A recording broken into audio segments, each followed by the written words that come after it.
Rais wa FC Barcelona, Joan Laporta, ameweza kujiuzulu rasmi leo Jumatatu, Februari 9, ili kuanza kampeni ya kugombea tena urais wa klabu hiyo, huku Rafa Llorente akibaki rais wa muda hadi uchaguzi wa Machi mwaka 2026. Sasa Laporta amejulikana kwa uongozi wake wa mafanikio, ikiwa ni pamoja na awamu yake ya kwanza ambayo ilikuwa ni mwaka 2003 hadi 2010, ambapo Barcelona iliweza kushinda La Liga na ligi ya mabingwa Ulaya, na awamu ya pili ilikuwa ni 21 hadi sasa, iliyolenga kurejesha klabu kwenye mstari wa ushindani licha ya changamoto za kifedha.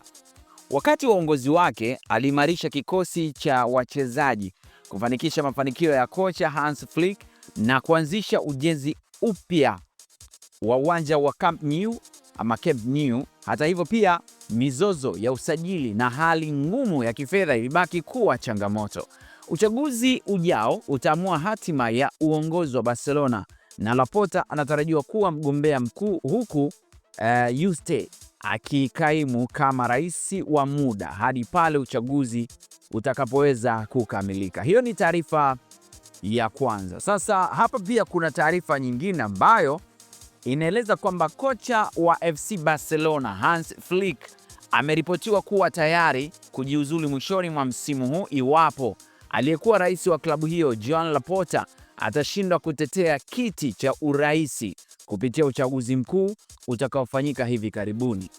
Na kwa mujibu wa taarifa kutoka Marca, Flick anaamini kuwa mustakabali wake ndani ya klabu hiyo unahusiana kwa karibu na uongozi wa sasa, hasa uhusiano wake na Rais Laporta. Hivyo anaamini mabadiliko ya uongozi yanaweza kuathiri mipango ya kiufundi na mradi ambao kocha huyo anataka kutekeleza.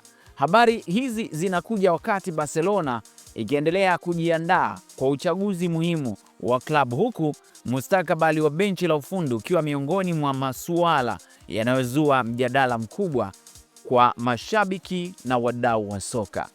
Nini ambacho unaweza kushare? Basi upande wa comment uko wazi hapo. Hii ni Talent Media. Mimi ni Ali Swale Mshana. Asante na kwaheri.